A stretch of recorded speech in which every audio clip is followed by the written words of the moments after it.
Hello friends. Hello friends, आप लोग कैसे हैं? आई होप सभी अच्छे होंगे। फ्रेंड्स, लास्ट लेक्चर में हम लोगों ने अलजेब्रा के एक इम्पॉर्टेंट टॉपिक रिलेशन पे बात की हुई थी। हम लोगों ने बात किया हुआ था रिलेशन। ठीक, इसको एक बार हम लोग रिकॉल कर लेते हैं, समराइज कर लेते हैं कि लास्ट लेक्चर में क्या था। लास्ट लेक्चर में हम लोगों ने रिलेशन के बारे में डिस्कस किया हुआ था। किसके बारे में डिस्कस किया हुआ था? रिलेशन के बारे में। रिलेशन के बारे में दैट मीन्स रिलेशन की डिफिनीशन को हम लोगों ने देखा हुआ था,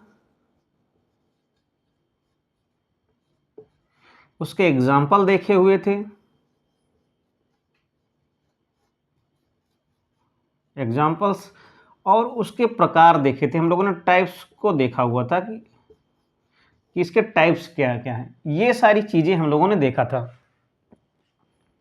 और इसके अलावा रिलेशन का एक विशेष स्पेशल केस देखा था, इक्विवेलेंस रिलेशन। इक्विवेलेंस रिलेशन के बारे में हम लोगों ने परिचर्चा की हुई थी कि इक्विवेलेंस रिलेशन क्या होता है। ठीक, अगर हम लोग यहाँ पे बात ये करें कि जो ये रिलेशन है, इसके रिलेशन के प्रकार में आएंगे कौन कौन, तो इसके 3 टाइप्स होते हैं। 3 टाइप्स में सबसे पहले होता है रिफ्लेक्सिव, दूसरा symmetric, okay, and last transitive. ये देखा था कि जो ये रिलेशन है 3 प्रकार की होती है। अब एक एक करके हम लोग फटाफट ये देखेंगे कि जो रिफ्लेक्सिव है, सिमेट्रिक है, ट्रांजिटिव है, ये कैसी रिलेशन होती है, ये है क्या एक्चुअल में। अगर हम लोग रिफ्लेक्सिव की बात करते हैं, रिफ्लेक्सिव रिलेशन, ठीक, जितनी भी रिलेशन होंगी वो पर्टिकुलर किसी न किसी सेट पे ही डिफाइन होगी। जैसे कि यहाँ पे, और रिलेशन को जनरली एक चीज़ ये होता है, जैसे कि एक इस तरीके एक सिंबलाइज्ड होता है। ये क्या है, जैसे हम लोगों के जैसे एक जनरली अगर कोई भी सेट लिया जाता है, थोड़ा सा एक यहाँ पे पॉज लेकर के हम लोग इस चीज़ पे बात कर लेते हैं कि जरूर नहीं है कि जो एक्चुअली में सबसे पहला वीडियो आप लोगों ने 2 दिन पहले देखा होगा, तो उसमें जो थंबनेल है, या इसमें भी आप लोग अगर जो भी वीडियो है, इस वीडियो का जो थंबनेल देखेंगे उसमें लिखा हुआ होगा जीआईसी लेक्चर के प्रिपरेशन के लिए, मैथमेटिक्स के लिए होगा। बगल में मेरी फोटो लगी होगी, उसके नीचे क्या होगा, डिस्क्रिप्शन लिखा हुआ होगा। तो फिलहाल हम लोग बात कर रहे हैं जीआईसी लेक्चर मैथमेटिक्स के एग्जाम के पर्पज से। उसके सिलेबस को हम लोगों ने देखा, और उसके सिलेबस को यानी कि एक तरफ से हम लोग उसको क्या करते हैं, पढ़ रहे हैं। ठीक, तो फिलहाल कहने मतलब ये है कि रिलेशन को हम लोग आर से दिखाते हैं, लेकिन एक सिंबल होता है, जैसे कि नॉर्मली जैसे कोई भी सेट है उसको हम लोग ए से रिप्रेजेंट करते हैं, ए से रिप्रेजेंट करते हैं, बी से रिप्रेजेंट करते हैं, सी से रिप्रेजेंट करते हैं। लेकिन अगर उन सेट का एक जनरलाइजेशन किया जाए तो सबसे पहले जैसे होता है कि ये है सेट ऑफ नेचुरल नंबर का सिंबल है, और ये सेट ऑफ इंटीजर का सिंबल है। ठीक है, अगर उसको थोड़ा सा और कैटेगराइज किया जाए तो ये क्या हो जाएगा, जेड, यानी कि जेड ओ हो जाएगा, और ये हो जाएगा जेड ई हो जाएगा। जेड ई का मतलब, और जेड ओ का मतलब है कि इवन इंटीजर्स, ई का मतलब है ऑड इंटीजर्स, जीरो एक अलग से स्पेशलाइजेशन है। इवन इंटीजर्स में पॉजिटिव निगेटिव इंटीजर्स दोनों आएंगे। ठीक है, उसी तरीके से ऑड इंटीजर में पॉजिटिव निगेटिव ऑड इंटीजर दोनों आएंगे। तो एक तो ये हो गया, एक ये है सेट ऑफ, ये हो गया कॉम्प्लेक्स रेशनल नंबर हो गया, सेट ऑफ रेशनल नंबर, और सेट ऑफ इरेशनल नंबर, और सेट ऑफ रियल नंबर। तो कहने मतलब ये है कि यहाँ पर सेट ऑफ रियल नंबर को भी आर से ही रिप्रेजेंट करते हैं, लेकिन यहाँ पे क्या है ये थोड़ा सा आर डिफरेंट है, इसमें थोड़ा सा इसको बोल्ड आर कह देते हैं, थोड़ा सा डार्क रहेगा। तो फिलहाल रिफ्लेक्सिव क्या है, रिफ्लेक्सिव अगर आर है, इफ एनी रिलेशन आर, ठीक, if any relation R is defined on कोई पर्टिकुलर सेट ए है, ऑन ए, तो यहां पे कहने मतलब फॉर रिफ्लेक्सिव के लिए क्या होगा, इस तरीके से होगा, A comma A belongs to R and for every A belongs to capital A. इस तरीके से ये डिफिनीशन है। ये क्या है? ये डिफिनीशन है किसकी? रिफ्लेक्सिव की। अब कह दो कि यहाँ पे ए कामा ए, बी कामा बी, सी कामा सी, तो वहाँ पे होगा क्या?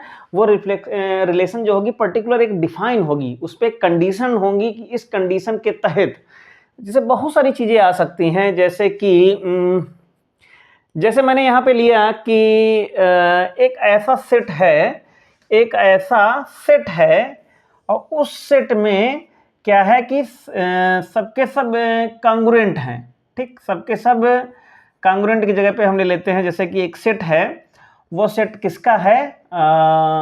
वो सेट है पैरेलल लाइन का। मेरी बात ध्यान से समझना, पैरेलल लाइन का, सेट ऑफ पैरेलल लाइन। ठीक, तो बहुत सारी पैरेलल लाइन है, तो कहने मतलब ये है कि यहाँ पे इसका मतलब ए कामा ए का मतलब ये है कि A is related to A self, itself, sorry, A is related to itself. इसका मतलब ये है कि यहाँ पे अगर लाइन की बात कही जाएगी, ये एक अलग लाइन है, ये एक अलग लाइन है, मतलब ए इज रिलेटेड टू ए, इसका मतलब ये है कि पैरेललिटी जो होगी, अगर ये एल है, ये भी एल है, दोनों लाइन है, तो क्या होगा? Each and every line is parallel to itself. Okay, इस बात से आप लोग इस बात को समझने की कोशिश कर रहे होंगे कि एक्चुअल में मैं बता क्या रहा हूं। ठीक, यानी कि जितनी भी लाइनें होती हैं वो खुद के पैरेलल होती हैं। ठीक, अगर इनके बीच की डिस्टेंस कम कर दी जाए तो ओवरलैप हो जाएंगी। ठीक है, ये बात समझ में आई? तो ये हो गई रिफ्लेक्सिव हो गई। सिमेट्री के केस में क्या होता है? अगर मैं सिमेट्री का केस बनाऊंगा, अगर मैं सिमेट्री का केस बनाऊंगा, सिमेट्रिक का केस बनाऊंगा, तो सिमेट्रिक के केस में क्या होगा कि अगर ये लाइन, ठीक, सूख गए,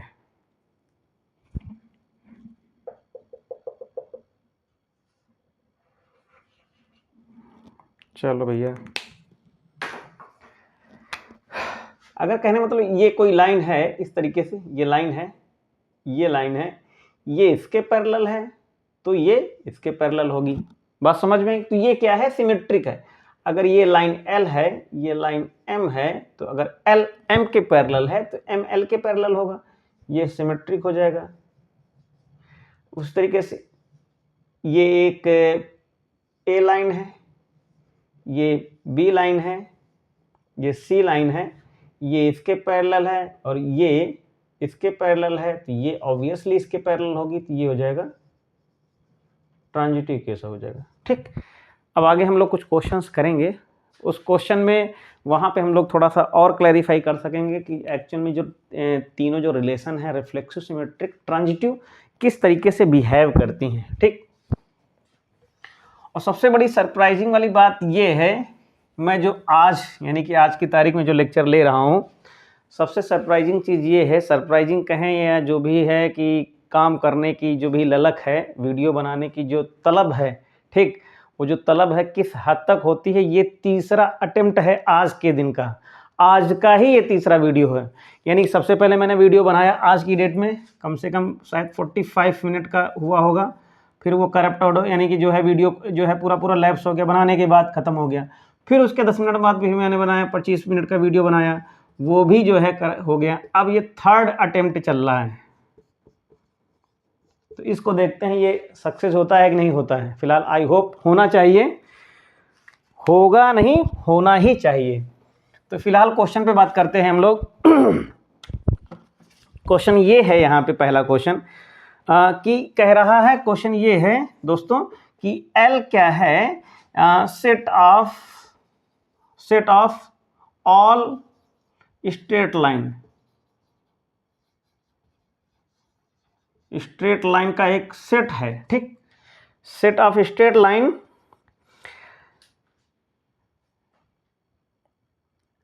a relation R is defined by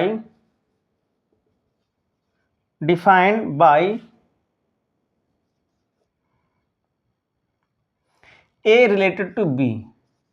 ये है, इसको मैं बॉक्स में बंद कर दे रहा हूं। implies and implied by A perpendicular to B comma A comma B belongs to L, ये है। अब यहाँ पे कह रहा है कि जो R है वो कैसी है, ठीक, R के बारे में बताना है कि अगर इस तरीके की कंडीशन दी हुई है तो वहां पे ये R जो रिलेशन है ये R रिफ्लेक्सिव होगी, ट्रांजिटिव होगी, क्या होगी। यहां पे ये परपेंडिकुलरिटी का कंडीशन लगा हुआ है, परपेंडिकुलर है ए, यानी इसको अगर हम लोग लिखें तो इसको हम लोग ऐसा भी लिख सकते हैं, R is something like this A comma B such that A perpendicular to B comma A comma B belongs to capital L। यानी कि कहने मतलब A और B क्या है, लाइंस हैं जो यानी कि लाइन है जो इस स्ट्रेट लाइन में है, L for straight line, L for set of all straight line, and this is perpendicularity, ये परपेंडिकुलर का केस है। यानी वहां पे जो भी दो लाइनें हैं वो क्या है, परपेंडिकुलर हैं। तो क्या ये रिफ्लेक्सिव है, रिफ्लेक्सिव कभी नहीं होगा। रिफ्लेक्सिव कहता है कि ए रिलेटेड टू इटसेल्फ, यानी ए इज परपेंडिकुलर टू इटसेल्फ, कोई भी लाइन खुद के परपेंडिकुलर नहीं होगी, कभी नहीं होगी, असंभव, तो ये रिफ्लेक्सिव नहीं होगा। ठीक, पहला केस क्या है, रिफ्लेक्सिव, कट। दूसरा सिमेट्रिक देखते हैं, सिमेट्रिक में क्या होगा, अगर ये लाइन इसके परपेंडिकुलर है, ये अगर ए है, ये इसके बी है, परपेंडिकुलर है, तो ये वाली बी इसके भी परपेंडिकुलर होगी, तो सिमेट्रिक हो जाएगा। ये क्या है, चेक। तीसरा ट्रांजिटिव देखते हैं, ट्रांजिटिव में क्या होगा, ट्रांजिटिव में ये होगा कि अगर मान लो, ट्रांजिटिव ये कहता है कि अगर A is perpendicular to B and B is perpendicular to C, then it will be A is perpendicular to C. देखते क्या होगा, चेक करते हैं। ये इसके परपेंडिकुलर है, ठीक, इसके परपेंडिकुलर कोई लाइन कर दो, चाहिए कर दो, चाहिए कर दो, ठीक, कर दिया। तो ये दोनों तो यानी कि यहाँ पे ए है, ये बी है, ये सी है, तो ये तो इसके क्या हो जाएगी, पैरेलल हो जाएगी, असंभव। तो ये केस नहीं होगा, दैट मीन्स ट्रांजिटिव नहीं होगा। ठीक, दैट मीन्स ट्रांजिटिव नहीं होगा। ठीक है, इतनी बात समझ में आई होगी।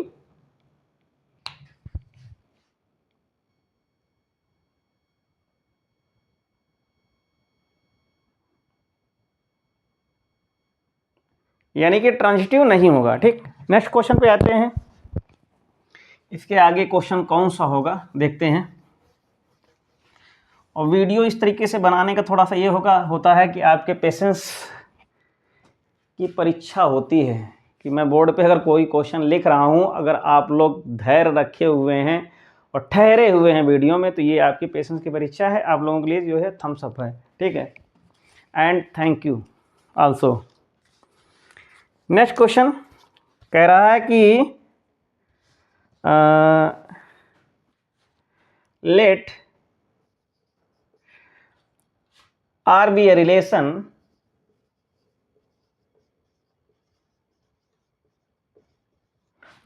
relation on set A such that, इस तरीके के है कि R की जो वैल्यू होगी वो R इनवर्स के इक्वल है।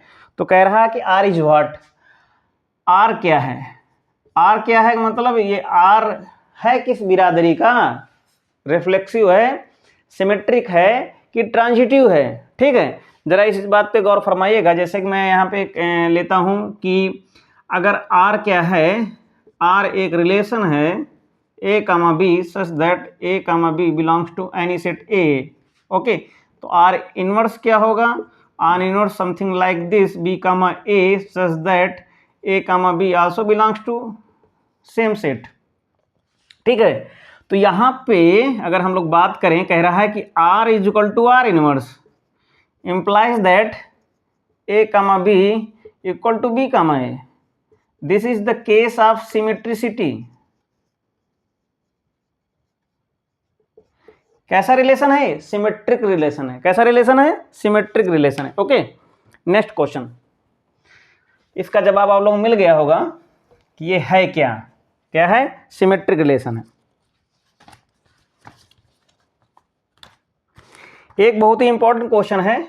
क्वेश्चन क्या कह रहा है, P इज a relation such that x, y and X comma Y की कंडीशन क्या दी हुई है, ये and X comma Y belongs to R, that means यहाँ पे आर जो है वो क्या है, रेशनल नंबर है, सॉरी क्या है, रियल नंबर है। ठीक, तो यहाँ पे ये कह रहा है ये अगर इस तरह की कंडीशन होगी, अगर इस तरह की कंडीशन होगी तो ये P कैसा होगा, P कैसा होगा। अब यहाँ पे एक चीज ध्यान देने वाला, बहुत सारा थोड़ा सा माइनर, मैं भी जब क्वेश्चन को देख रहा था तो ऐसा लग रहा था कि ये रिलेशन अगर इस तरीके की है तो वो क्या होगा, वो रिफ्लेक्सिव हो सकता है। रिफ्लेक्सिव मतलब ये है, अगर इसको यहाँ पे लें पहला केस रिफ्लेक्सिव, तो रिफ्लेक्सिव के अकॉर्डिंग क्या होगा, x comma Y belongs to are. यहाँ पे बिलोंग्स टू आर का मतलब यहाँ पे रिलेशन है। ठीक, इसका मतलब क्या है, implies that X related to X यानी इटसेल्फ। इसका मतलब क्या है कि X square plus X square is equal to 1। क्या हमेशा X square plus X square is equal to 1 हो सकता है? नेवर। अगर ऐसा है तो 1 कामा 1 पे नहीं होगा, 2 कामा 2 पे, यानी कहने जितनी पॉजिटिव नंबर 1 से बड़ी है उन पे तो हो ही नहीं सकता, निगेटिव में भी सब में नहीं हो सकता, तो इसलिए क्या है, रिफ्लेक्सिव नहीं है। ठीक, एक बार मैंने भी सोचा था, लेकिन अगर हम सिमेट्रिसिटी की बात करेंगे तो होगा। अगर वो सिमेट्रिसिटी कहती है, वो पहला केस खुद देती है, कहती वो ये कहती है if X comma Y belongs to R, then अगर ऐसा है तो ये होगा ही होगा, वाई कमा एक्स बिलोंग्स टू आर। देख लो, if X square is equal to 1 है तो ऑब्वियसली ये होगा ही होगा, Y square plus X square is equal to 1, और हमेशा होगा। लेकिन इसमें नहीं होगा, किसमें, इसमें ट्रांजिटिव में नहीं होगा।